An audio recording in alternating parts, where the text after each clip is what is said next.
going on, family? How is everybody doing? I hope everybody is having a wonderful, wonderful day. We're not going to be, I know I always say that we're not going to be, we're not going to be here too long. Um, you know, I actually just saw this part, but it's a lot of things. It's a lot of things going on. Please hit that like button for me. We're gonna get into all the things that's going on, but just please, please, please, please hit that like button for me. I would appreciate it. Please go to subscribetobrown.com. I would appreciate that as well.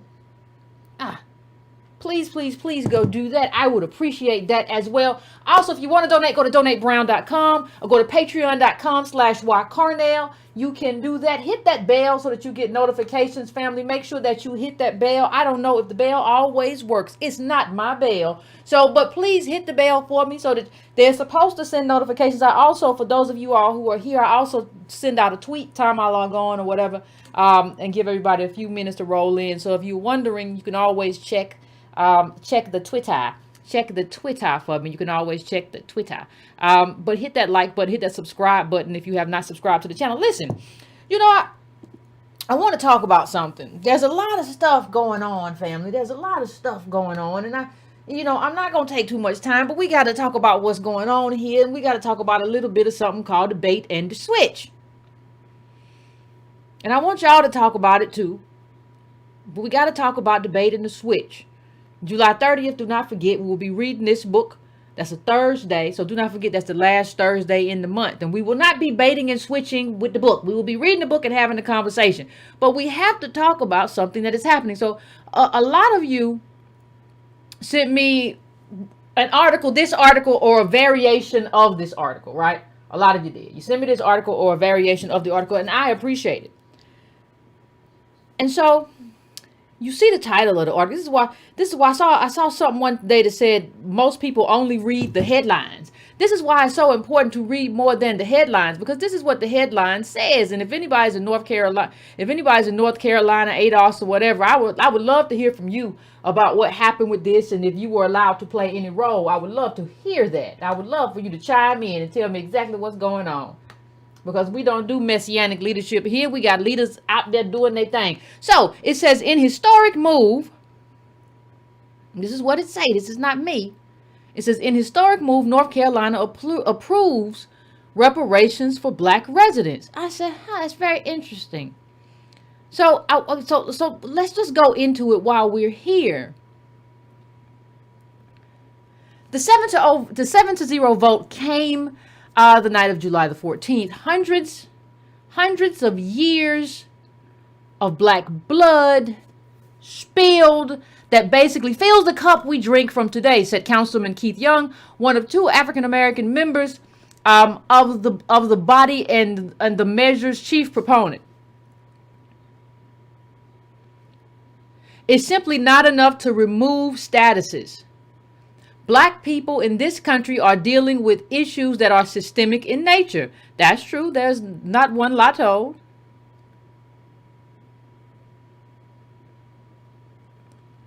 The unanimously passed resolution does not mandate direct payments. Instead, it will make investments in areas where residents face disparities. That's interesting. Now, let me see if I can find. There was one more quote that I wanted to find if I could find it.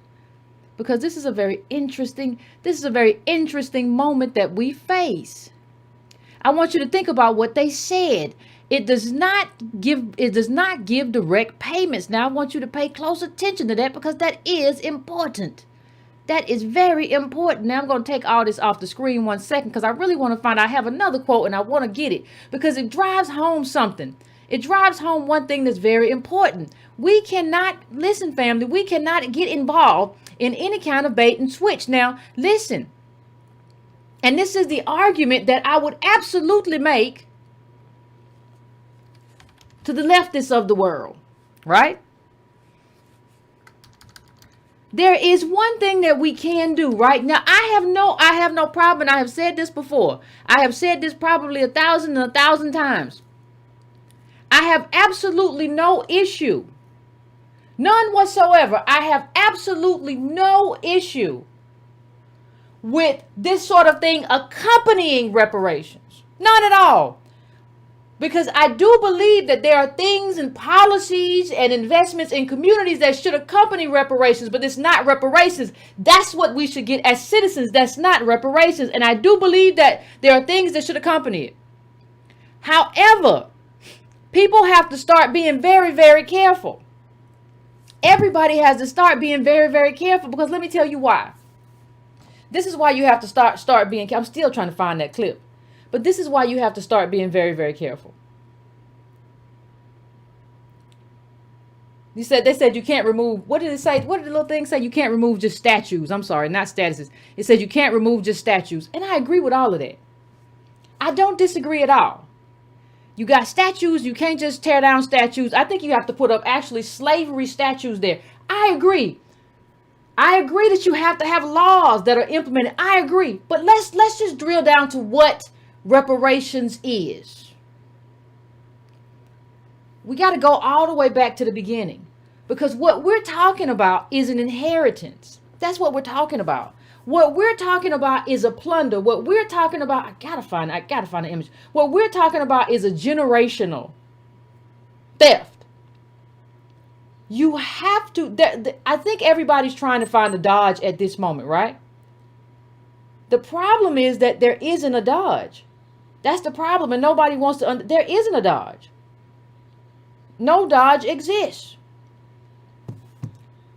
There is no way to get outside of you. There is no reparations without direct payments. So you can't say, well, we're going to make investments in the community. They had a whole thing where they were going to have affordable housing and minority development in black communities. They whole thing, that is not, listen, that's what's supposed to happen anyway. That's what government is supposed to do anyway. Government is supposed to raise the floor anyway.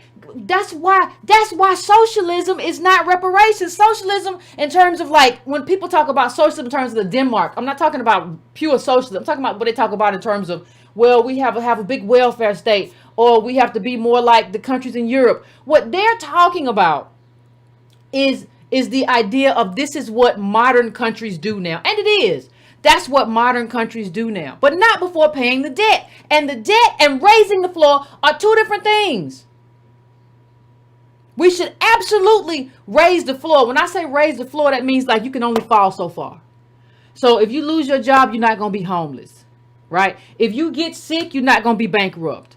That is what modern countries try to do. They don't just get rid of statues. They try to raise the floor. All in favor of that. But what people try to do, and what's happening even here, is that they're trying to confuse raising the floor and investing in communities that are poor, black communities. They're trying to confuse the two things. These are not the same. What you just did, I appreciate. I think it's a good thing. But it's not reparations. Listen. Reparations is a federal demand, right? I think it's good when cities like California and other places, when you have cities in those states that set up ADOS as a criteria. That's good, because we have to be, the identity has to come first. That's good. What's not good, though, is that we have this kind of idea that investment in communities, and I think we all used to believe, at least I did too, like, because the NAACP used to have it as their thing. Well, investment in communities. So you say, well, investment in communities. You look at the data and it don't make no sense no more. When you see where we are and why we're here, because of the plunder and the multi-generational oppression, it doesn't make sense for it to be just investment in communities. Yes, that has to happen. But there have to be direct payments, because we have no wealth, and that is a payment that is passed down through generations. So it makes no sense to call this, it makes no sense at all to call this is not reparations. And see, what you have to be careful for, family, is what they're doing right now.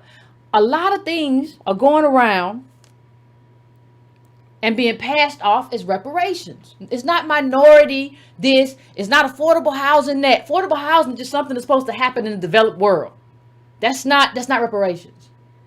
You have to give direct payments And my perspective is you have to give direct payments over time. This is not just some one-off where you give a bunch of money to some people and there's no carve out of how you're going to get back what was stolen. So let's say your people were in land, and that's what we were. We were farmers. You have to find a way to entrench us back in that system when we were robbed of a farm loan. So we couldn't just and pushed out of agriculture. You have to find a way to push us back in that and anchor us back in that. But you can't do any of that without direct payments. And I believe direct payments over time, in terms of like, no, it shouldn't stop with this generation. It shouldn't just be like, oh, you're going to give a bunch of money to this generation. That's not the way it works. But it has to be direct payments to American descendants of slavery as the institution. This is not about affordable housing. Affordable housing is not wealth. It's a good program. I think it's laudable. I think we should appreciate it. That's not wealth, though. We have to, and see, if you don't know what wealth is, people will say anything to you. And people are saying a lot of stupid stuff to us. That's just one thing. Let me go on. Because affordable housing, let me show you what affordable housing doesn't do. You know, affordable housing doesn't take you out of here. You see the bottom half of households, black households worth less than $1. Affordable housing, right? You might end up being worth more than $1. But affordable housing doesn't take you out of bottom caste. Now, what it does is wonderful. You might not be homeless, right? Or you might not have to rob Peter to pay Paul and struggle so hard. It's a good thing. Please hear me. I'm not saying this is a good thing. This is a thing that we should appreciate. Right? But the problem is, this is not enough. Affordable housing is not going to, listen, we are looking, I have said this before to you. We are looking for elevation. We are looking for elevation. That's what we're looking for. This just makes it easier for you or me or whoever to survive. I'm not looking for survive. We're looking for thrive now. I'm not looking for just a better way to survive my day to day. That's good. I think that's what government should do. That's not reparations. Reparations is a debt. You owe it. Affordable housing is not the payment of that debt. That's all.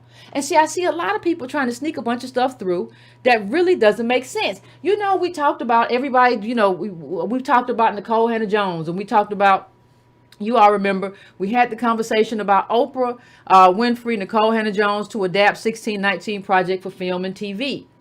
And so I don't think you all were, because you all know what happened and the history behind that.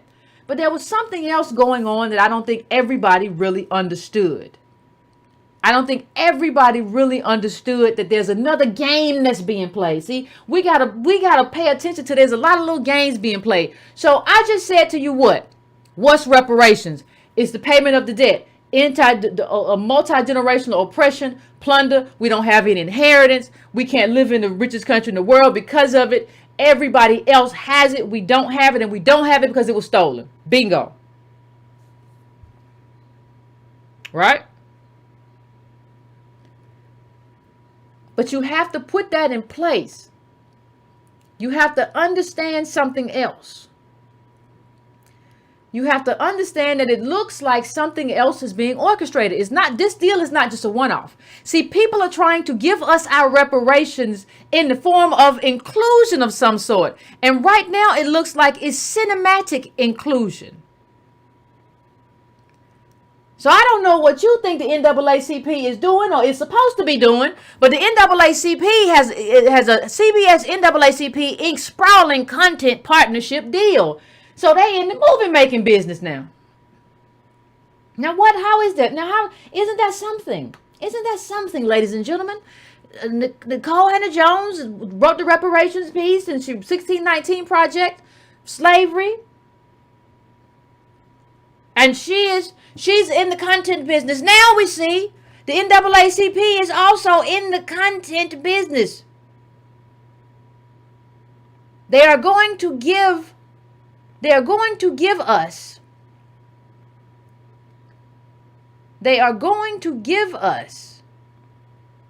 content as reparations if you're not careful. And just like the other one I just showed you, they're also going to give us state and local reparations as reparations. Right? Because hold on. Let me just show you this real quick. Let me just show you this real quick because you can see where the push is going. So that's content. We're going to make movies for y'all. Y'all going to have some new movies. Don't you like movies? You like going to the theater. You going to get your reparations as movies. We're going to have all kinds of new movies. Don't you like movies? We're going to make film. We're going to see ourselves in film. And that also understand how that stalls everything, because everything stalls. If you're going to see yourself in film, everything just stalls out. So a film take how long to make? So we're going to be waiting here another 1, 2, 3 years where they going to do some stuff. And they actually are including us, Yvette. Ain't that nice? And I wonder who is behind all this whole push to just do state and local reparations opposed to a federal push where America really apologizes and really gets behind a bunch of money. Who is really behind this little push to just make everything state and local? Huh? I want you to look at that. And Cobra out here trying to make a little slush fund for themselves. COVID-19 and reparations, creating federal, state, and city reparations commissions. Oh, so what y'all want to do is y'all want to destroy the reparations movement. See what they're going to do. Let me tell you what these people are going to do. These people don't care. You got to understand who care about you. These people don't care about you. What they want to do, they're going to create a bunch of little funds around the country. A bunch of little funds around the country, and they're going to get paid to help people set them up. So you're going to pay in Cobra. We're going to help you set up these little funds so you can get the money, so you can get the bag. Everybody chasing the activist bag. So you're going to get the bag, right?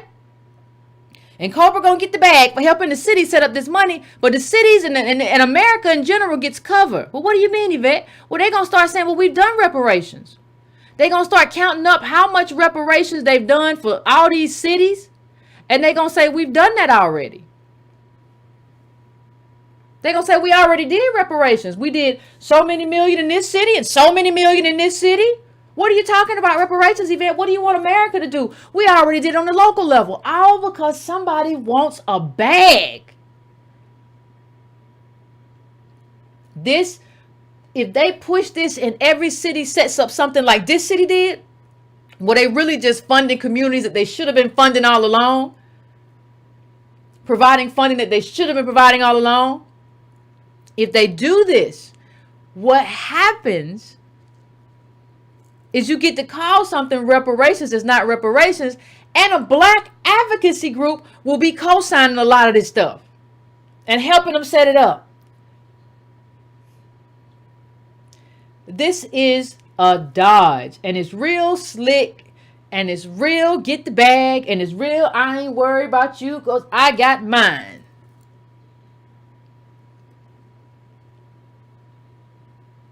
Ain't it?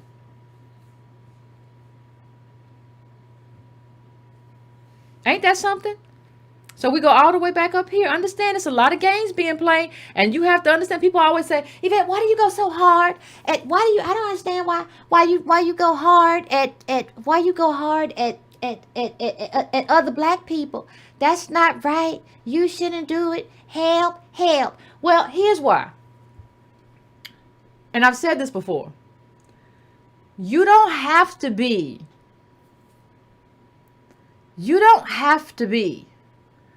white to be a tool of white supremacy. You don't have to be white to be a tool of white supremacy. And if we don't take care and deal with our tools, we're going to be in quite a pickle for a much longer time. You should not have this. This looks like he's just been cast in a movie. This looks like she's just been cast in a movie.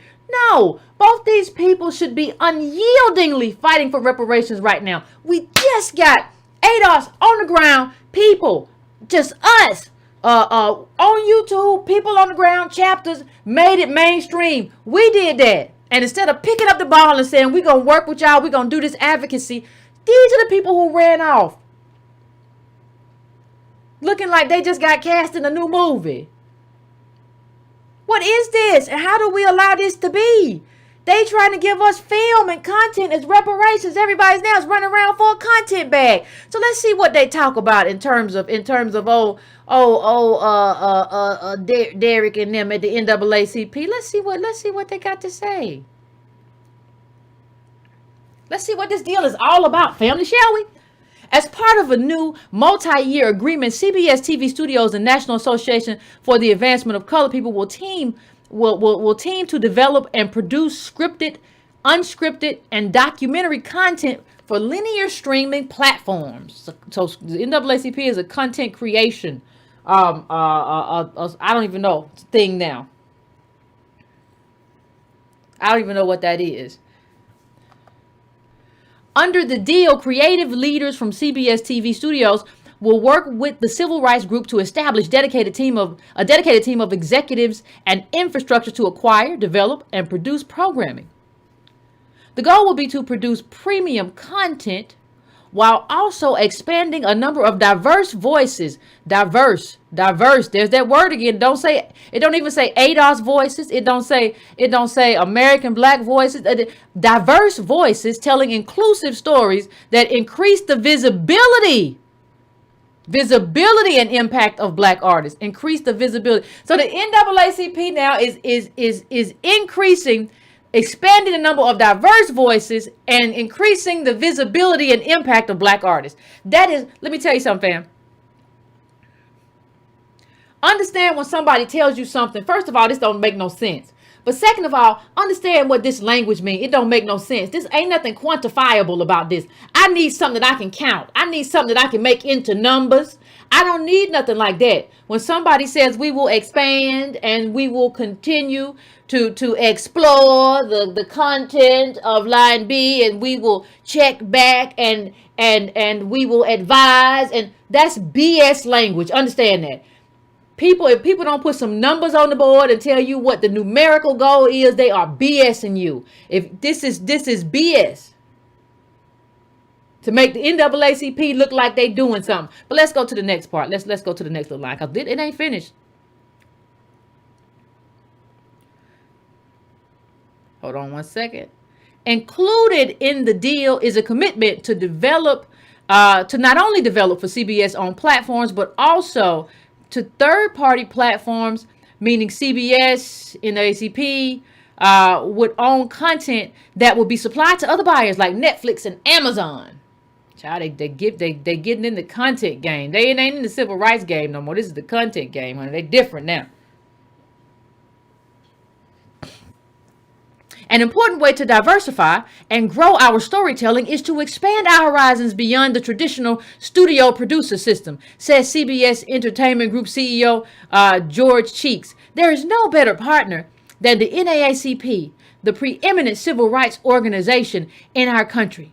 Let me make this a little bit smaller for you.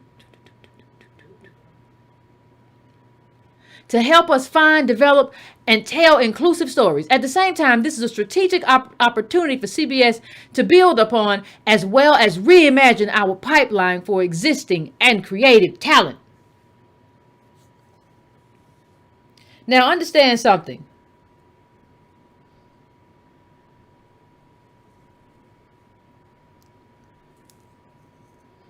I don't even know ain't no thing about how much money they got. I don't know what they doing. I don't know how they doing it. I don't know what they just signing for jobs or signing to necessarily give CBS some cover. Because, you know, CBS, ain't that the one that was considered like the white network? I don't even know what they doing.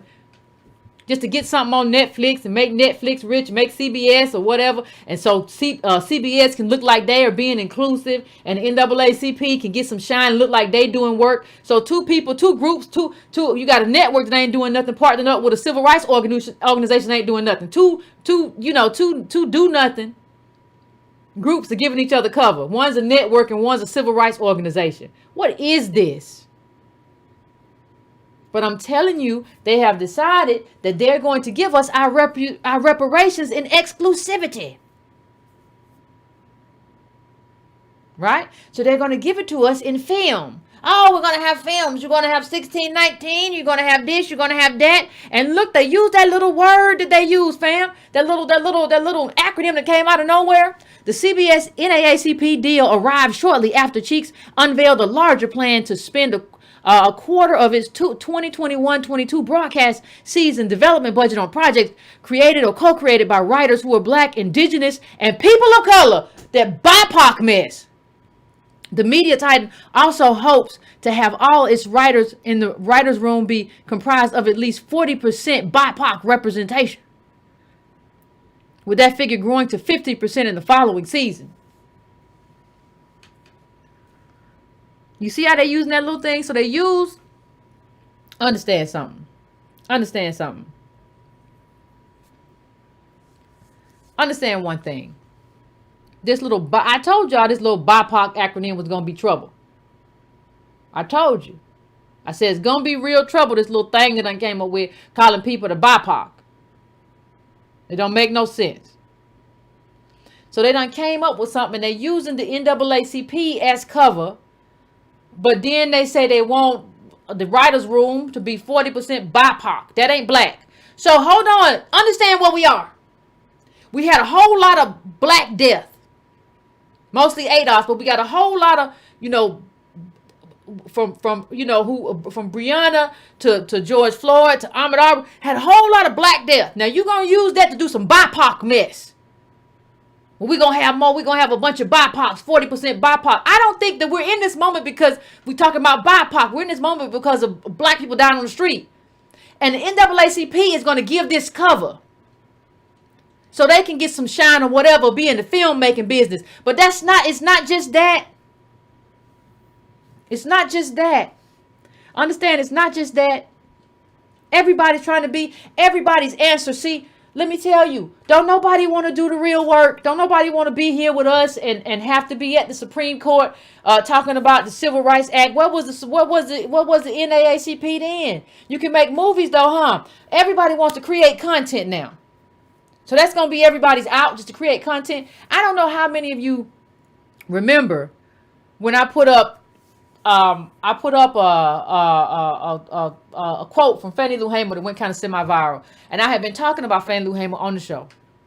And all of a sudden, I see people now. I see like Diddy, he has content up with the same clip that I have shared. And he's trying to make, I don't know what he's trying to make, a little mini doc or something. Everybody now is trying to share, is trying to like use this moment for just content. We're going to make movies. We're going to make documentaries. We're not going to do the thing that makes ADOS whole. We don't want to risk that. We're going to use this moment to try to create content and talk to Akon. How or why, I don't know. Please don't ask me and get me the line because I have no idea. I don't know. All I know is they're trying to give you content as reparations. Understand that the movement, somebody said, I remember the quote, the revolution will not be televised. Well, this movement will not be televised or monetized. You cannot give over to people. And this is why I was so annoyed by it. You cannot give over to people the right to just monetize. And people keep talking about, well, art is important. Yes, but no, it accompanies a movement. It's not important in and of itself. Everybody that's supposed to be doing movement work is doing artwork. I don't need you over there painting right now or doing a film or a documentary. Everybody's in the content creation world. I don't know whether something else ain't working or this is just the play that they giving.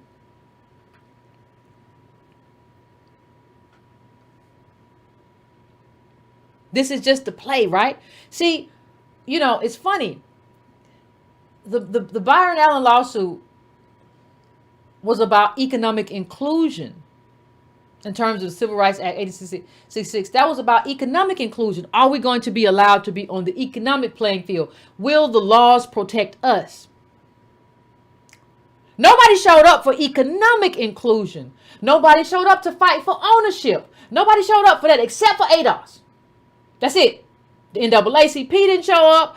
Ida Bay Wells, Nicole Hannah-Jones, she didn't show up. I don't know where her butt was then. It was cold outside. Nobody showed up. NAACP showed up for DACA, didn't show up for economic inclusion and ownership. But y'all will show up for filmmaking. Y'all will show up to do some stuff with Lionsgate and get a bag. You will show up. You will show up to do some stuff with CBS and get a bag. Hell, at least Diddy did tweet the stuff he tweeted. These other people didn't do nothing. It's a lot of people in that same space. What is this mini documentary? Black Lives Matter, co-founder Opal Tometi on film and fashion and diasporizing. You doing some other stuff too. You doing a mini documentary. Everybody doing some film. Everybody's an artist. Everybody's an artist. Nobody's an activist. Nicole Hannah-Jones told you she's just a journalist. She ain't gonna do nothing else. Patrice Cullors says she wants to get back to making her plays or whatever she do. But when stuff pop off, they get all the credit. And then people say, Yvette, why do you get so concerned about credit? Because this is stupid. This stuff right here is stupid. I don't know how people don't see this as just dumb. This is dodo bird dumb. What is all these documents? We don't need y'all doing all this art. You got Colin Kaepernick getting a first look deal with Walt Disney. There's a lot of film going on, a lot of art, a lot of artists, a lot of people I didn't know were black artists and filmmakers are in here now doing art. They in here with it. How? What is going on?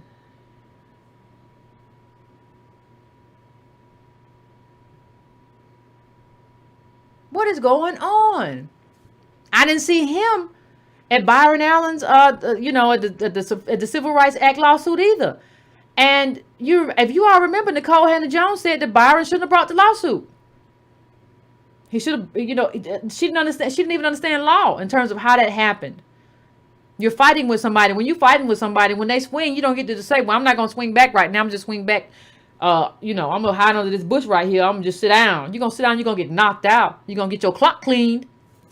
Get your clock cleaned. You can't do that. You cannot have that. But a lot of people are doing a lot of things. And a lot of people are not standing on any square.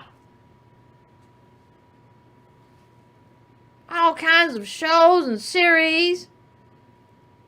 You partnering in documentaries. Stuff don't make no sense. And this is the same person who will take all this money. And I'm just saying, I'm just calling it like it is. You will take some money, right? You're going to work with Walt Disney, but then be like, I don't celebrate the 4th of July. Negro, who cares? I don't celebrate. What that mean? You taking checks. You with Nike. You with Walt Disney. What it matter? What you talking about? Well, I don't celebrate. I don't care what you do no more. I don't care what none of these people do no more. I'm tired of these people. I'm tired of all these people. I supported him kneeling and all that stuff. Sure. Forgive my French. Oh, sometimes it just come out of you with these people. Goodness. I don't celebrate the 4th. Negro, you are not my nothing. I don't look to you. I look to you. I don't look to Colin Kaepernick. You sold the Nikes and you did the thing and now you Walt Disney and you're doing something with Ava DuVernay and all this stuff about your childhood and you grew up white. So I don't even know why I want to know about your childhood. I don't even know why that matters to me. Didn't even have no little Negro childhood. Why that matter to me? Good night. Whew. These people annoy me so bad, family. I'm sorry. They just annoy me so bad. Negro. Oh, you deserve what I said, though. I don't celebrate the 4th of July. I don't celebrate the 4th. You take all the 4th's money? What you don't celebrate for? I don't celebrate the founders. Who you think gave you the money? Who you think giving you the bags? Who you think Walt Disney was? Look into it.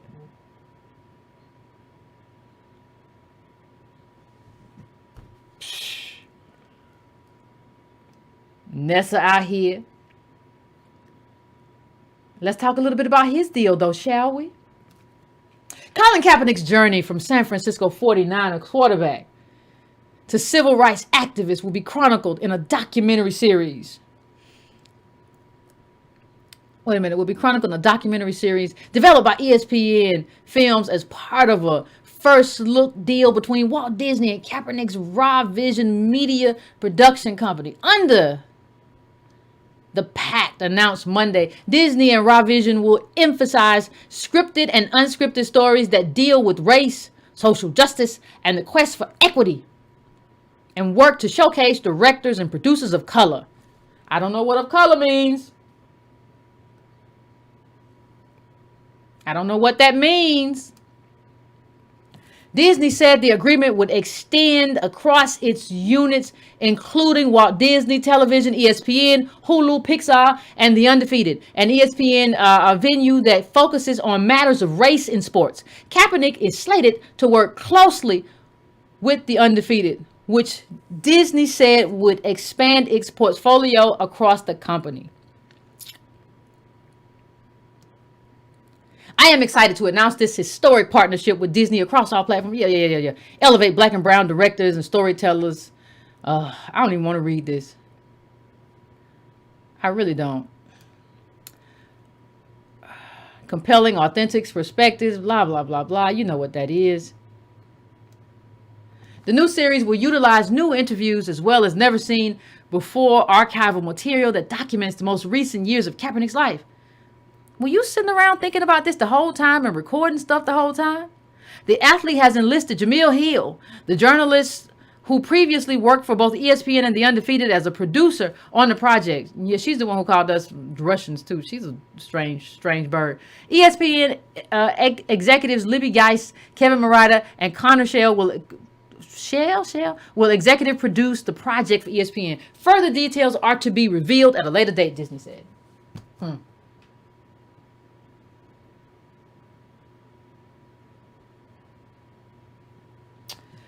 I guess. I suppose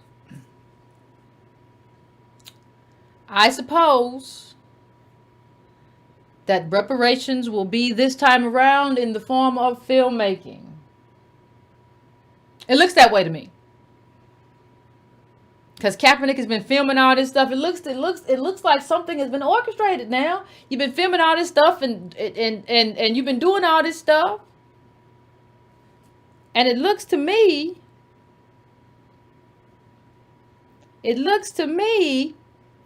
that what you're trying to do, you've been planning for this moment. Sometimes you just got to understand when people have been planning for their close-up. Right? You've been planning for your close-up this whole time. So you've been filming all this stuff, and this is going to be used for documentaries and all this kind of stuff. And we have been supporting this for what? Like, everybody's been trying to get Cap a job and get him back on the field. No, he good. He got an alternative plan. And he done figured his way out. Now, we still here on the bottom, but he done had a plan this whole time. Child. Jemele Hill, honey. Let me hurry up and get out of here before I say some more bad words. I don't want to. Because we go live. I've tried not to, but all this stuff is so. Who wants to see this? Let me just. Who wants to see this? Who wants to see him? He was adopted by a white family. I mean, why do I need to see? What?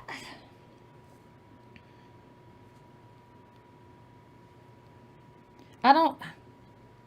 And none of these people, whether you put up this one, or this one, or whether you pull up Kaepernick, I haven't seen any numbers. What is this? What do the monies look like?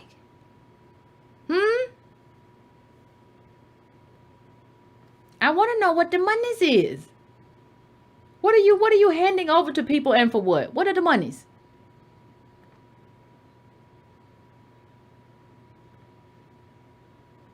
And this guy checked all the boxes. This guy right here, Cheeks, who's pictured here, Look at what it said. Cheeks who is biracial and gay, was named chairman of the CEO of CBS Entertainment in January, replacing Joe. I'm not trying to pronounce that. This is crazy. Ianiello. I'm not doing it. Cheeks has been a rising star in NBC Universal, where he most recently worked alongside industry. Done checked all the boxes. Y'all over there. There ain't nobody telling me what they get. Are you hiding it or you not getting nothing? I don't know what the deal is.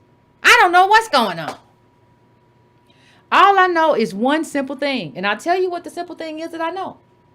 None of this is reparations. And it's a lot of people. Everybody is walking around in the content game. This is not reparations. This stupid stuff we saw with Hamilton, I'm so happy because I said this when this came out. This is not reparations either. And it's been out a while. It was on, but couldn't nobody afford to go see it. But then when the COVID happened and people was at home, they said they're going to put it on Disney. And everybody realized it was awful.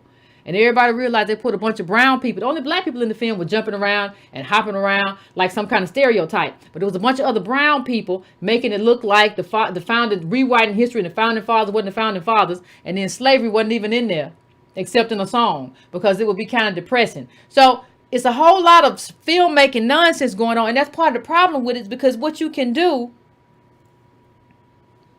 if you do it that way, you can create a world that doesn't exist. You can create a world that never existed. You can create a world where, slavery, not a big deal necessarily. You can do that. You can absolutely do that. Right? This ain't that.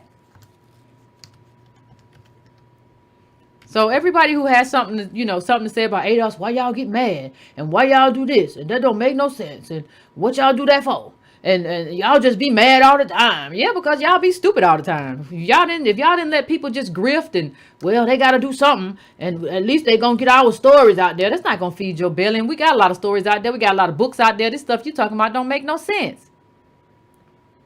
What are you talking about? Well, I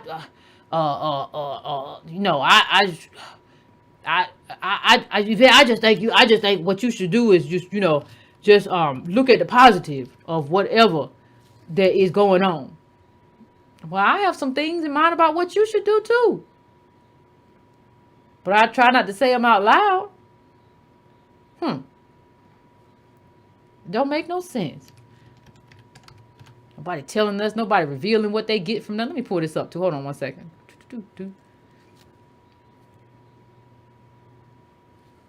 So we don't get no numbers. We don't get no numbers from Nicole Hannah-Jones. We don't get no numbers. We don't get no numbers from Kaepernick. We don't know what he get. We don't get no numbers from NAACP. It's just all some gobbledygook. But I seen a lot of numbers. Spotify is paying up to $96 million in cash to acquire Bill Simmons, The Ringer. Seen a lot of Spotify numbers go around. A lot of stuff going around. These people ain't telling us nothing. I don't know what kind of deal you got to do what you doing. I don't see no numbers. See, white deal have numbers. Your deal just got you there smiling. Just happy to be with Oprah. Honey. You just happy to be with Disney and do something on Netflix, tell your story and get something, because we don't even know what you dealing with. We don't even know what your bills are. You don't know what these people, we don't even know. You might have got nothing. And I think a lot of y'all got nothing on the hopes of something. Because y'all remember what happened to Monique?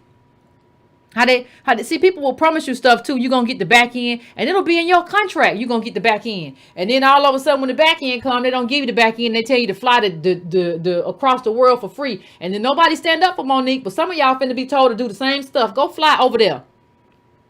Go do promotion. Yeah, we're going to hook you up. We're just trying to get outside of this moment right now. This moment right now is a moment we don't want to be in. We're trying to get outside of this moment right now. So we're going to promise some stuff just to get outside of this whole revolutionary moment. And you're going to come on, clap, clap, cheer, cheer, dance a little jig, dance a little shimmy.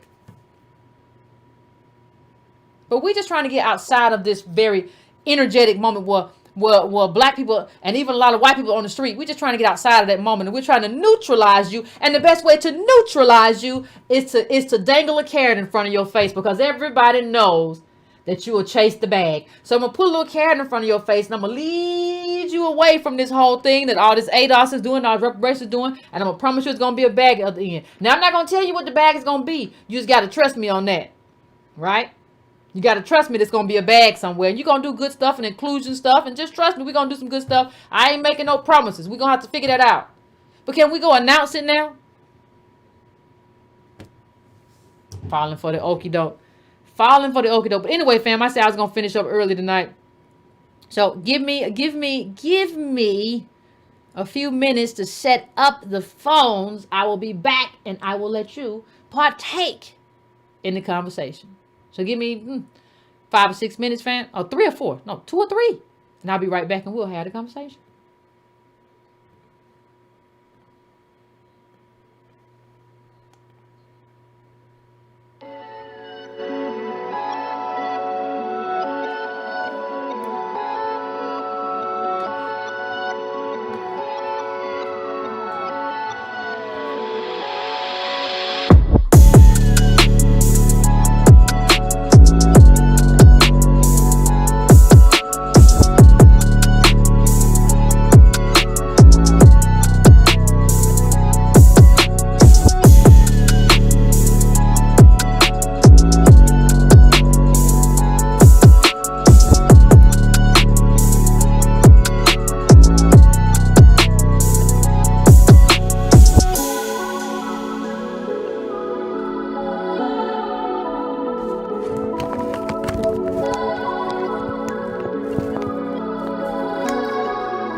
fam, we are back, and I'm headed straight to the calls, Please do not forget, while you're in here, to hit that like button. If you are in here, hit that like button while you are in here. Please do not forget to do that. Hit that bell. Please do not forget to do that while you are in here. And we are still having the conversation. Please do not forget to do those things. Those things are absolutely important. So I want to thank everybody for that. Let me get to the calls. I want to know what y'all got to say. Let me just say something. Callers, I do not accept anonymous calls. And it's no, I just don't accept it for one reason. Because if you say something real crazy, I might need to just call you back and cuss you out. So that's the only reason. It's totally reasonable from my perspective. Now I don't keep no calls. This don't save no call numbers. But if you call here and just start shouting or something, I need to be able to know who I'm talking to. Anyway, because I will. Anyway, so let me go to the first call of the night. Let me make sure it's something real quick. The technologies, make sure it's right. Let me go to 303. 303, what's your name? Where you calling from? What's on your mind? Hey, Yvette. What's going on? Hey, it ain't nothing. This is Mac. I'm calling out of Colorado. Okay. You know what I'm saying? How you doing? Pretty good. How about yourself? I'm alright. Hey, it seems like there's a kind of a continuation of trying to circumvent the actual reparation. And part of what I mean is, like, the leadership is literally fumbling, and I'm thinking that they fumbling on purpose. Now, one of the reasons why I say that is because we had, not too long ago, what was that, HR 1242 that was passed. If you bring up that bill and you look at it's like 4 main bullet points on it. If you look at, I think it's like the first bullet point and the 4th bullet point, if it was done properly, or at least I think, if it was done properly, that could actually make the case by law for monetary reparations for ADOS people. What was it? HR, what was it? It's HR 1242. Now, what was in that bill?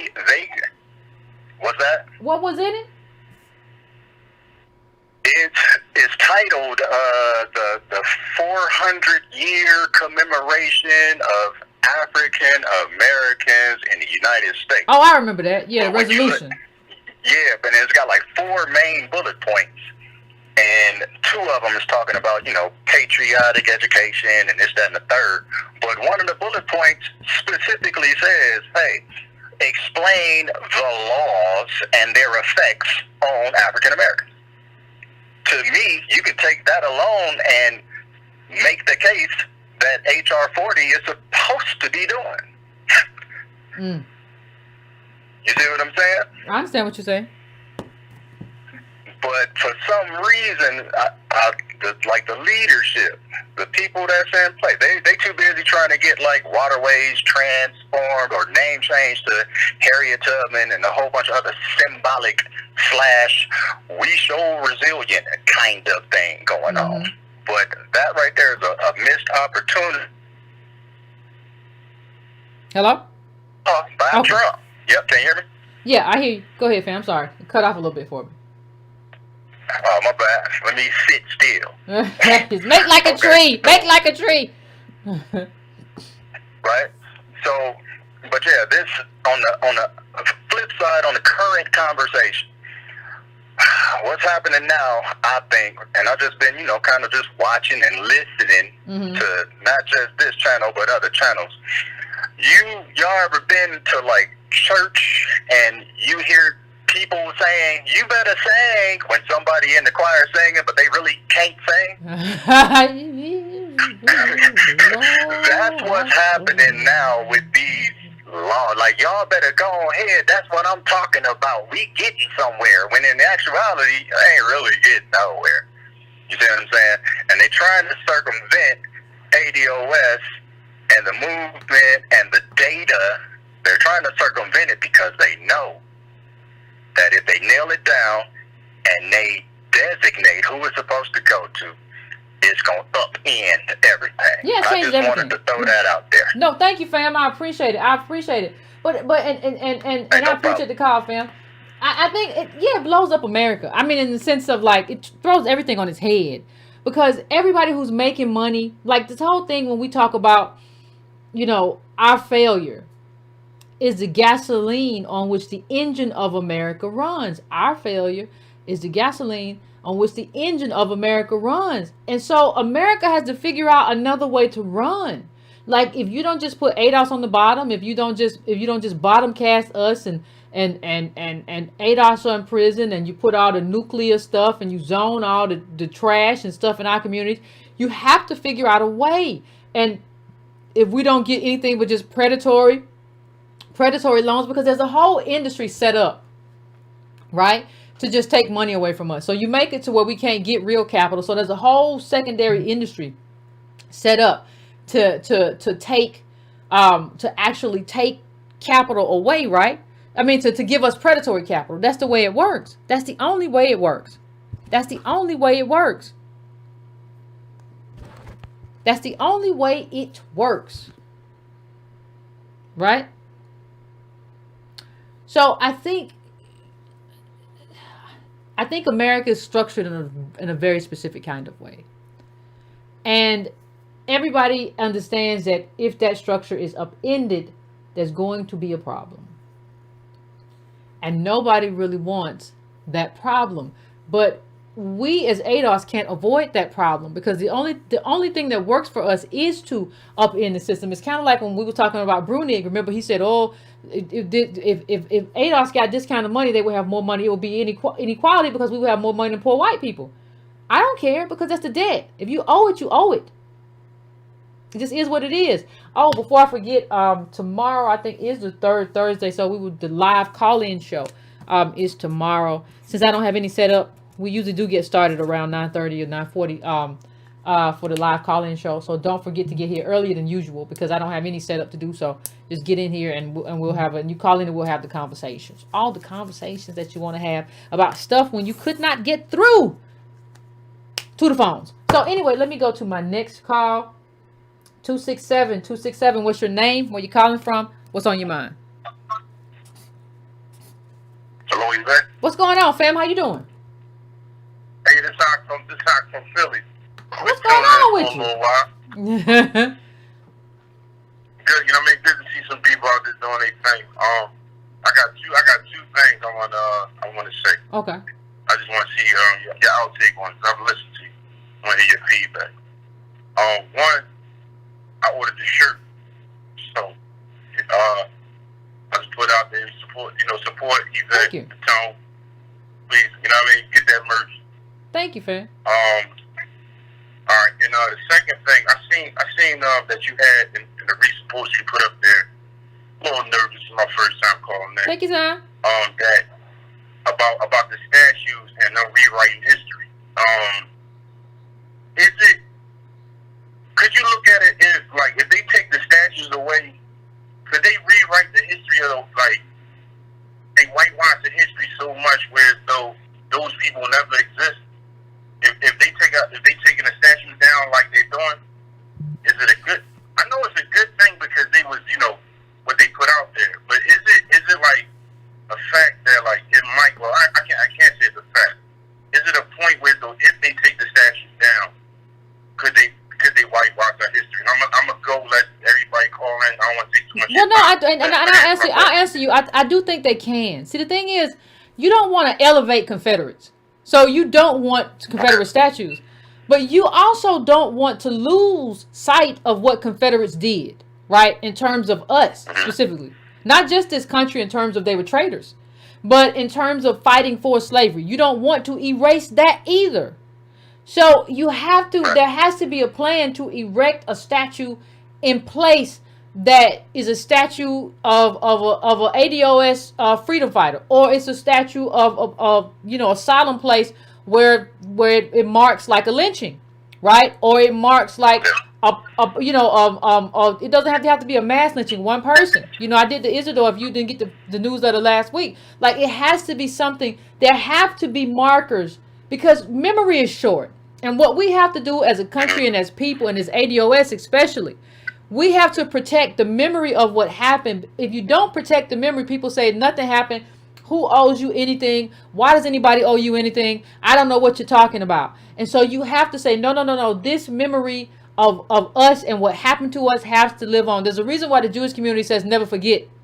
And they make movies about it and support museums about it. And if you go to Germany, they have all kind of stuff going on about it. There's a reason for that, because I need the world to understand what I am owed. And I don't think the situations are different, but the world needs to understand what ADOS are owed.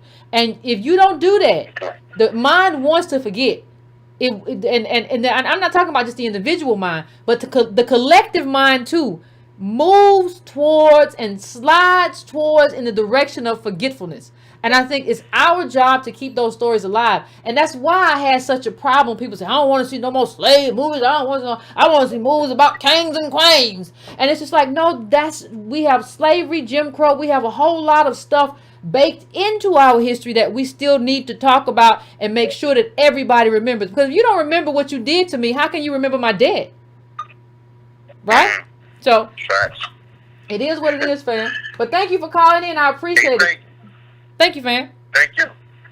Yeah, if you don't remember what you did to me, if you get amnesia all of a sudden, you're gonna get amnesia about what I'm owed. You're gonna get amnesia about like what this country does and continues to do. You're gonna get amnesia about like why this ADOS person is getting treated a certain way. Yeah, because we've always gotten treated this way. We came here as property, and like and still even after property, we were something that you made money off of. How you deem fit, whether that was subprime capital, whether that was mass incarceration and free labor, yeah, you still do that. You still did that. And we have to have monuments to that history. So if you take down that Confederate statue, you have to put up something that marks our history here and honors like what we suffered and how we were oppressed. And that's why I'm so big on like ADOS not being ashamed of that. Because if you're ashamed of that, you don't want yourself. You know how horrible it is to walk around the world and not want you? Like not want the person you see in the mirror. Well, as a collective, our you goes all the way back to slavery. And so like, do you know how horrible it is to not want you? That's kind of like a psychological problem. And I think that's something that we have to work through. So anyway, fam, I am going to my next caller. I'm going to 424. What's your name? Where you calling from? What's on your mind? Hey, this is Brian from San Francisco. What's going on? How you doing? Hello? I'm doing great, and I've been trying to call you for a long time, but and I want to just thank you and Tone because you guys are doing amazing work, and I take what you do, and I tell all my friends, every black person I know, whether they like it or not, I let them know that this is what we have to do as ADOS. Absolutely. So, I want to go what we're talking about tonight is it's like what they did with the natives. There's an author, her name is Gloria Jehoda, and she wrote about the Western March from the eastern states across the country that basically eliminated the Native Americans. And so what they did was they would choose somebody out of the tribe, and they would negotiate with only that person, which they groomed. And so when he sold out the tribe's land and everything like that, the tribe had nothing to do with it. They didn't know what was going on. And I think that is the tactic. They're trying to use these celebrities that we've never voted for to represent us. They're using them to represent us. And they're going to sell us out and get what they can get, and we're going to be left with nothing. Yeah. Yeah. So it's good to know history. But the other thing I want to say, on your website, you have the outline for reparations. I copied that document and I sent it out to everybody I know. Okay. Good job. And as ADOS, what I would like us to do, and I want to know if you agree, why don't we just all sign this document, as many as we can print out and send them to Trump, Biden, Nancy Pelosi, anybody political, so that they know this is what we want for reparations. This is the outline, and if what you're coming up with isn't close to this, then it's not reparations. Well, I'm not opposed to it. I mean, because what's happening is that there's a lot of intentional confusion. right? In terms Yeah, of exactly. well, we're gonna do it. We're gonna pay reparations in terms of just we're gonna have better communities for minority and affordable housing. Well, we're gonna have films. We're gonna have inclusion. Well, we're gonna have baked beans and potato wedges and green.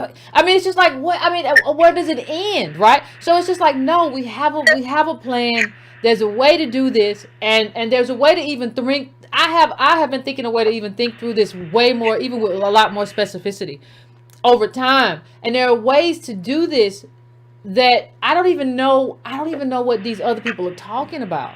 Like it's almost like Well, we're just gonna it's take like go ahead, fam. it's like it's like the Harry Potter movies. You know how everybody was afraid to say Lord Voldemort.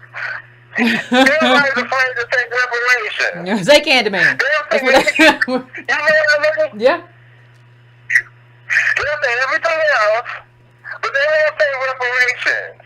And that's what really bothers me, but Yeah.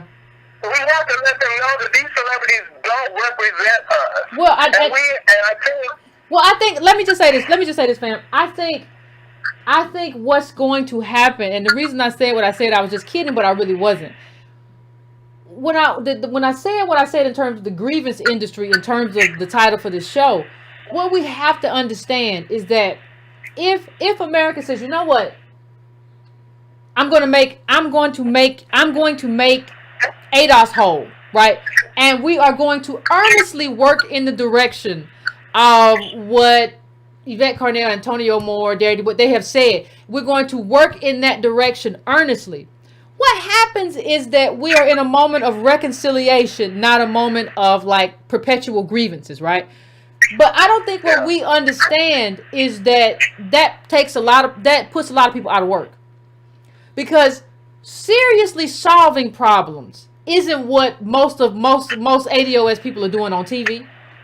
It isn't what, I saw like Roland Martin signed the iHeartRadio deal or something like that. He didn't put no number on his stuff either. So I guess he might have gotten paid with potato wedges too. I don't know. But what I'm saying is we have to understand that these people are in a grievance business. They're not in a solutions business. The minute we start doing reparations for real, then it's real work, right? That means we're really trying to, we're not just fighting no more. We're not just sniping on TV. We're really trying to have a moment of reconciliation, and America's really paying the debt. That puts a lot of people out of work. And I don't think we really understand. We always talk about what it does to white America, right? In terms of busting up the hierarchy. We talk about that all the time. What we don't talk about is what it does to white America. Yeah, we don't talk about what it does to black America, I mean. These celebrities, these football players, they already have money. They don't care about the people that don't have money. I mean, Colin Kaepernick, he did what he did, but I can almost say he did what Obama did. He used black people for his collateral so that he could shift and do other things. And now he's got to deal with Disney for what? I don't know. First look deal too. I don't know, honey. I don't know what he got it for. Don't make no sense to me. He didn't grow up like us. He combed his afro out after, he wasn't a great quarterback anymore. And, Bill Hardy did what he did. I don't have a problem with that part of it. But he never said anything about reparations. He never said anything about cutting a check. No. I can guarantee you a police officer never treated him coolly. And even on an aesthetic way, right? I mean, Colin Kaepernick never blew his hair out until this happened. Like before, he just kept a little short haircut. He blew his hair out and got an afro and went real Black Panther-ish when this was going on. So it's a lot that goes on here. But I just, I supported the kneeling while I could, but I've moved on. I don't need no Kaepernick story, no Kaepernick. He's not my hero. I don't need none of that. But I think that's why we need to put in written form what we want reparations to look like. Send that to everybody who needs to know, and these people that claim they're representing us too, send it to them. Although I think they already know, so that there can't be any misinterpretation of what reparation is, because they're playing stupid right now, and they're going to play stupid until they play us out of the game. Yeah. Well, until they take us out of this moment, fam. What's going to happen is they're going to play stupid, especially until we get out of this moment. So ADOS normalized reparations in the conversation. It was on the Democratic, every Democrat was asked about it, whatever. Then we had this whole moment of black people getting killed and riots. And I call them riots for a specific reason, because riots are like these enormous protests that include a lot of stuff. So you had all of these moments. So what they're going to do is just play this game out until we forget what the moment is about.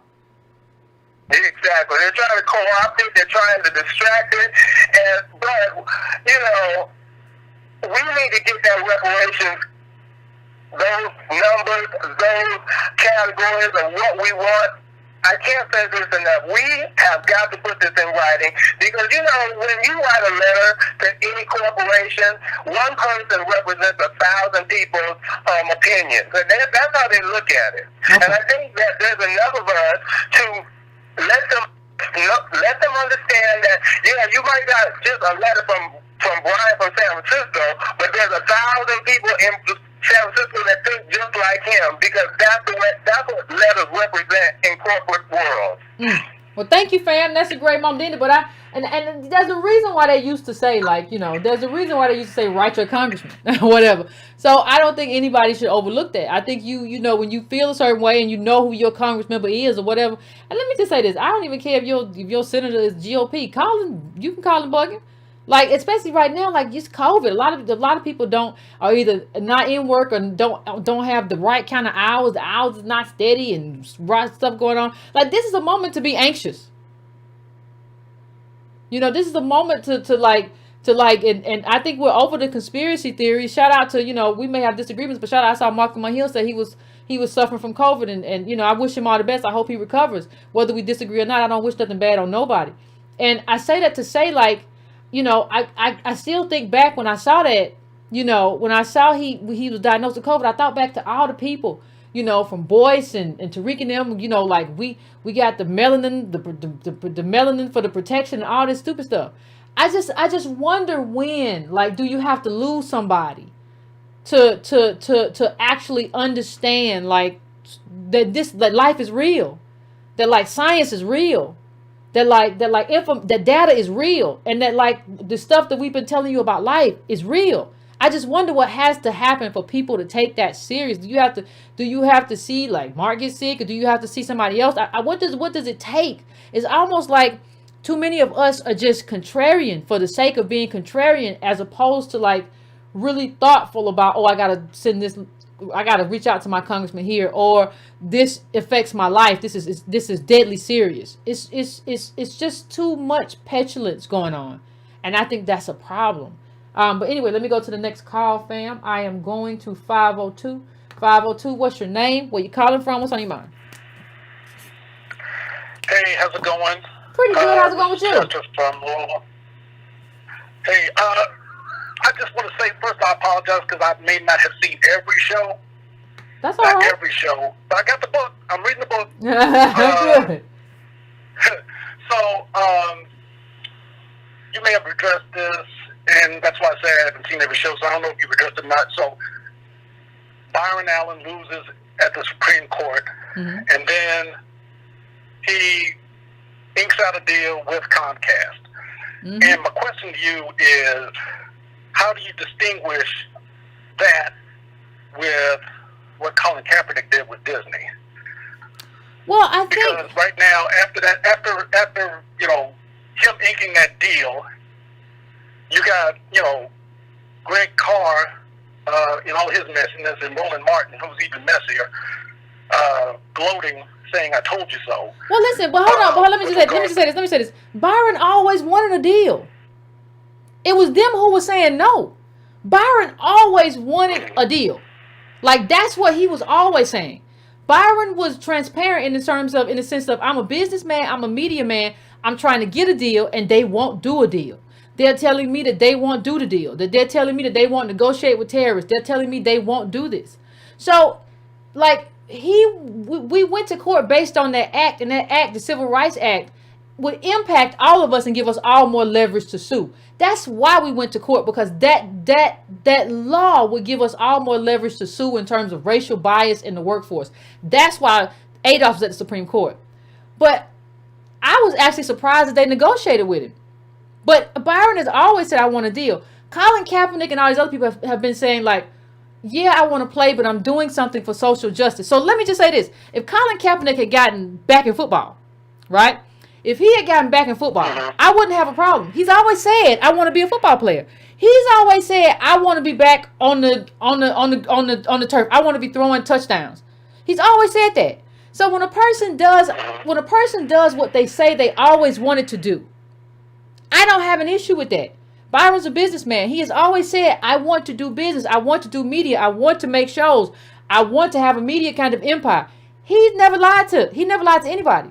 Colin Kaepernick always said, like, I want to play football. I want to kneel. I want to fight for social justice. I want to play football. So if you play football, I ain't got no issue with you. But I have a problem with you saying, I think Byron celebrated the 4th of July, right?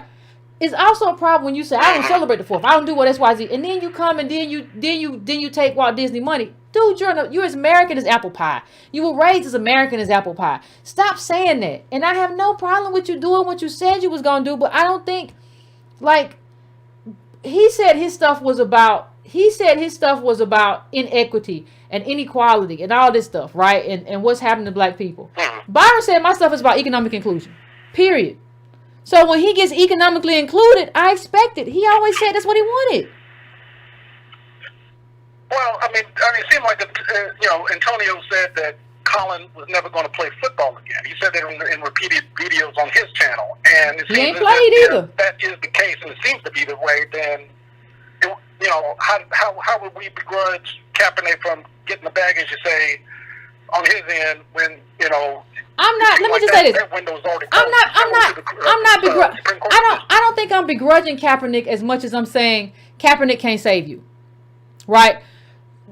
I don't listen. If Kaepernick, first of all, don't tell me nothing about the 4th of July though. If you finna go get a film, but understand that, because I knew this when he did the Nike thing. I knew that, like, this is what it was, right? So if you want to go do whatever, go do whatever. I'm not really even begrudging him this. What I'm telling everybody is that Kaepernick can't save you. Now, I do believe if the court, with Byron Allen's Supreme Court case had gone a different way, that would have helped us, right? But Kaepernick or nobody else showed up for, like, real civil rights stuff. Like, that was some real civil rights stuff. Byron Allen, of course, showed up. He brought the case. He fought the good fight. He showed up at the Supreme Court. He shouted out Adolph, and they were there and talking to him. He showed up. Now, he brought the case, right? So Byron Allen could have just said, well, you know what? I'm going to just stay low, and I'm not going to even fight these people. What am I going to fight these people for? I'm good. I ain't going to fight them like that. I'm still going to be multi-millionaire, billionaire regardless. I ain't fighting all these people. I'm not taking this to court. But he took it to court, and he lost. What I'm saying is that I didn't even see these people when that happened. Like, it's different it's just different to me even if I see Colin Kaepernick when all this stuff happens. It's different if I see Colin Kaepernick say, you know what, I'm come out hard for reparations and say I'm in favor of this and this needs to happen. I don't see any of those people doing any of that, right? So, I kind of look at it through that lens. It's not like nobody says like you shouldn't be able to eat, but like we had an opportunity to like really coalesce around something, whether it's Kaepernick or Nicole Hannah-Jones, and Nicole Hannah-Jones said the case shouldn't have been filed. And nobody shows up for like the moment that we need you to show up. It's not just kneeling. We need more than just kneeling, because it's not just about police brutality. Police brutality is a consequence. When we go all the way back to talk about slave patrols, it's a consequence of being who we are, which is ADOS. It's not just something that you can carve outside of us. So what I'm saying is I don't see these people. I never saw these people. But I'm surprised that Comcast negotiated with him. But Comcast was the one who said we don't want to negotiate with you. We don't want to deal with you. Byron always wanted that. Yeah. And he was upfront about what he wanted to happen. And it just hadn't happened, and they were acting crazy. He said, I'm gonna sue you. And we don't really see black men sue people. I would like to see more black men and women be able to sue people. Most can't do it because they don't have the funds. Byron had the funds to like have a $1 million lawsuit. Most people can't do that. So, but in the sense of where Byron is now, like Byron's a businessman. He's always been a businessman ever since for years now. He's always said, this is what I want. So when he does what he wants, I'm not surprised. So for the same, I didn't think, if Kaepernick is back playing ball, Kaepernick has always said, I want to be back on the field. So I'm not surprised by that. But I'm surprised by the silence of like people who didn't show up for that case, or like who show up for filmmaking, but who don't show up for a case that has to do with economic inclusion. Okay. Okay, cool. Real quick, shout out to Michael, my cousin. I know he's in the super chat real heavy. And I'll catch y'all on the Collins show, and I'll keep reading the book. Y'all take care. Thanks. Have a good one, fam. Thank you. And here's the thing. And here's the thing I'll say. Like, it's not, I don't know. For me, the Byron Allen case, that's what we call it. It was never about Byron. It was about, like, to me, Byron doesn't matter. In the sense of, what was special about the case was that you have a black man who has the money to bring the case. I don't know when we'll see another case like this that's centered on civil rights, and a black man is giving you inside baseball on how he's being treated and what he's being told. So you have to support the case. I don't know why people made it about the individual. I don't really care about individuals. I care about collective uplift. I don't care about individuals. And I expect a businessman to be a businessman. But I don't care. I care about this case right here. And if you putting all the money into the case because it's going to affect you, but it could affect a lot of more ADOS people, then I'm on board. I am absolutely on board because of what the case means. The case was lost. Now, when the case is lost, I don't expect Byron Allen to put on a Che Guevara hat and try to be socialist or whatever kind of. I expect him to be who he was before the case started. I expect him to be a businessman, but he was never the center of this for me. I'm not a follower of men or women. I'm not a follower of persons. I'm a follower of ideals and values. That's it. And I don't think I'll ever see a case where a ADOS person has the money to bring that case and push it to the Supreme Court. I don't think I'll ever see that again. And I honestly kind of think to myself, the reason that Comcast negotiated with him, because they know that he's going to be the last one. Like, the door is closed. I think they know, like, the gig is up. You didn't win. Yeah, small group of people. And I mean small in terms of, like, how people come out for DACA and stuff. Like, yeah, a group of ADOS supported you, but you the last one, so whatever. You got some attention. We'll give you your money, give you your little stuff, but you it. And that's what Byron told us anyway. Byron said, like, the door is closing. And I think he's right. The door is shut. He's the last one in. I don't see nobody else getting in. Everybody else look like they're going crazy. So let me go to the next call. I am going to 818. What's your name? Where you calling from? What's on your mind? Hey, Yvette. My name is Lauren. I'm calling from Palmdale, California. How are you? Pretty good. How are you? I'm hanging in there, Yvette. I'm hanging in there one day at a time. I want to let you know something real quick. I'm Okay. 59, so when I was in Los Angeles in 91 during the riots, I have lived the Let's Make a Film, and it was, I'll tell you, it was about 5 to 6 years of beautiful, independent films. It was almost like redoing the Harlem Renaissance. Black was in, black owned, but it was as if the door shut by 1997. As I heard you speak tonight, I'm like, wait a minute. I was around. I was young. I paid for the movie tickets and the plays, and we're people and, creative. But you know what? That was a distraction because it didn't change my ADOS status. And I don't like what they're throwing this out to us like we're lost little children, like I'll buy you a Happy Meal or take you to the circus. We're adult ADOS. You know what I mean? Would you like to see lions and tigers at the circus? Yeah, I agree with you. Yeah, who says I want to see a movie? We want reparations because you can take your statues down, but we all know from the Civil War what President Andrew Johnson did. That's in history.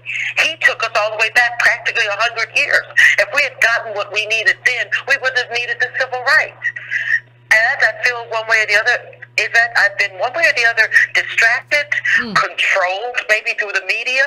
These post-civil rights leaders have done nothing for us. These people are like gatekeeper doorstopper coons, and I'm sick of them. I'm sick of them. I want them out of our way. I feel in a lot of ways I will support you to do the nonprofit, to keep going with ADOS.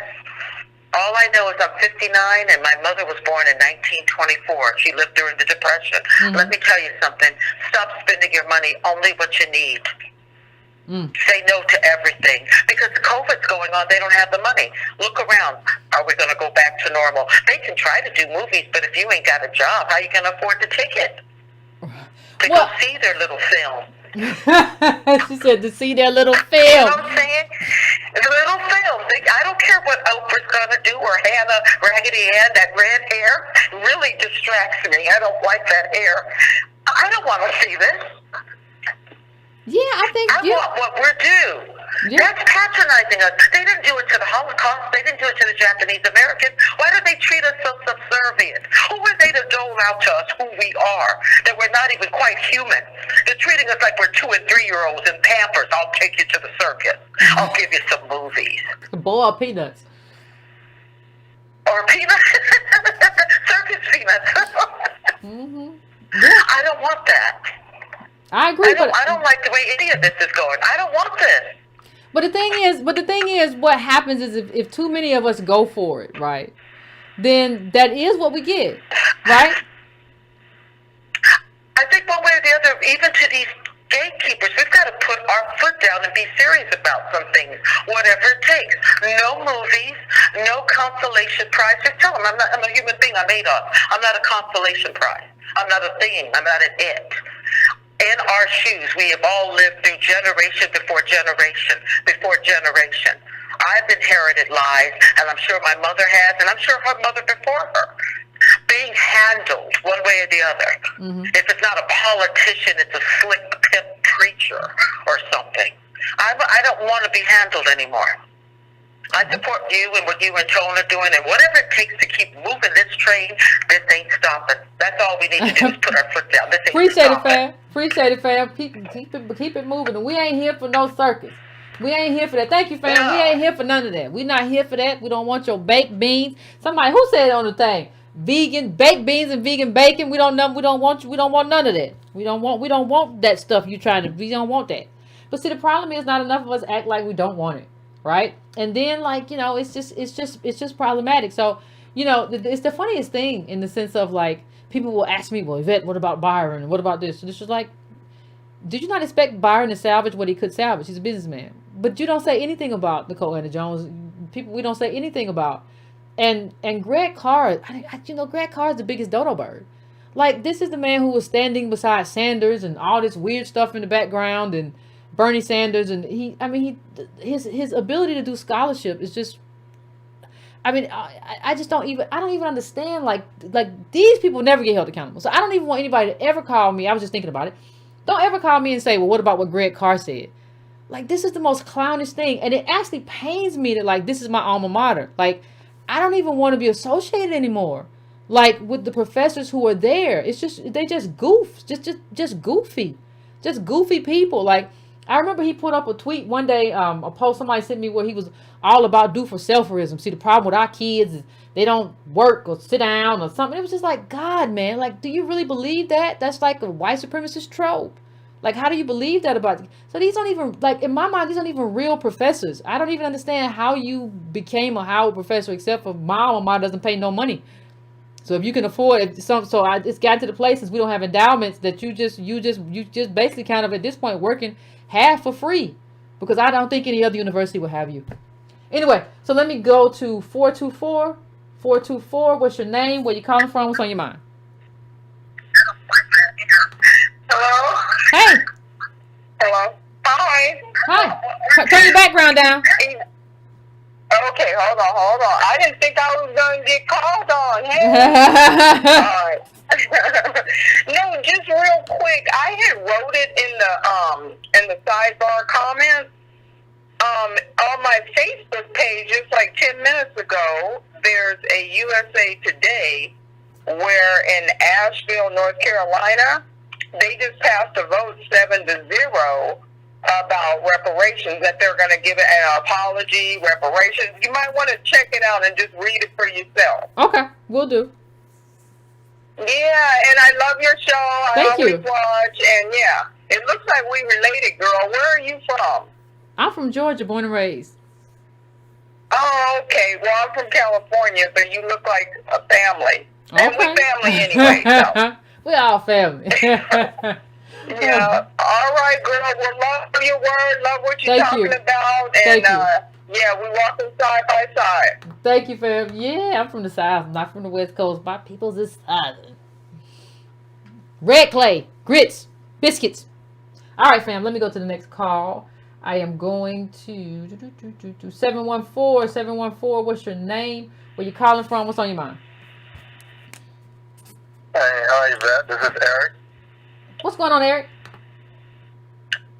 I'm also calling from California. Oh, where you from? California you Los from? Angeles. Okay. Okay. All right. Hopefully I can get in tomorrow, and you're, I don't know, you're going to do another call-in show tomorrow, right? Yeah, we're gonna do one. Probably only about an hour, but that'll be enough to get a good deal of calls in. Okay. Well, just like saying, shout out to the ADOS family. Well, Yvette, I have so many questions for you, but I'll narrow it down to a few here. First of all, why don't you chase the bag like your contemporaries? Why do you keep coming back week after week after week, fighting back against all your critics? I mean, your contemporaries are out here, doing their thing, trying to get the bag. What is up with you, Yvette? Why are you so strange? Well, I mean, you know what? I could chase the bag very easily. I mean, I'm sure you can. I mean, because the thing is, because there's a lane for the bag that I could fit into, if you get my drift. But the thing about it is, I just, what's the point? Like, you know what? I just don't understand what is the point. Like, because let me just say this.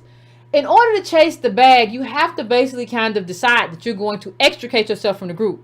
Because chasing the bag requires something. It requires you to to play this game of that anybody can make it. Like, not like anybody can do it and you just gotta work hard and you have to play this whole game. Like, you have to live a lie. Like, why would you want to do that? Why would you want to be apart from the group and say you just gotta grind and we all got the same 24 hours and I just work hard and it ain't what it is? Like, for me, let me just say this. You have the same 100, everybody's going to live the same. I say this a lot, but 100 years or less probably for everybody. Like, to me, like, is the bag worth like that? Like, do you want to do something meaningful, like for your life or for your group? Or do you just want to, like, I had a bunch of monies. Like, that's like, I just see meaning differently than people. That doesn't seem meaningful to me. That's all. Right. Well, thank you for answering that. I was always curious to ask you that. Another thing I like to ask you, and perhaps you don't have a crystal ball, you can't predict or know what's going to happen with the outcome of this election. But in the event that either one of these clowns wins, what is our next step as ADOS, as collective, or what is our next step immediately, even before the election? I know there's, you and Antonio perhaps say that we don't have enough people behind the movement right now. What is that critical mass? What would determine that? I mean, I think we got enough to do something to make some substantive changes. To at least tack these vultures that are out here after you and Antonio. What do you suggest we do? We're you and Antonio are quote unquote our leaders. Tell us. I mean, I know we do our own thing anyway. I know we do our own thing within the confines of family. But I'm just saying. But I think you see it like on a local level. You see, I think you see like when you say chase these people. I think you see like, a lot of Chicago ADOS challenge like in Cobra and all that kind of stuff in terms of how they trying to get the bag. I think you see like people in Louisville running for office like you see Jacory. I think you see what is happening. The thing that has to happen now though at a pivot yes, you support Yvette and Antonio, but I think what happen too is that people have to also support their local leaders and their local chapters too, as well, right? So you have to show up for people locally too, who are moving in a very specific direction, because there are vipers in every city trying to just get the bag. It's not just the people who are coming after Yvette and Tone, right? So I think we have to move to where we are like a two-tier. We're supporting both of these efforts, because like we don't know what happens. I think, the polls are saying that Biden's going to win. I'm still Democratic down ballot, but nobody knows, because everybody told me before that Hillary was going to win, and she had already had her victory party. So we don't know. And coronavirus makes us not know what's going to happen too. We don't even know who's going to get sick and who's going to be well. That's the kind of world we're living in now. But I think what everybody has to do in terms of the life they live, whether from family to congressperson, is express to everybody. I don't care whether you say what the woman say, called in, whether you write a letter. I don't care whether you go to the ADOS chapter meeting, the local council meeting, or whether you or you hold your people in your house accountable.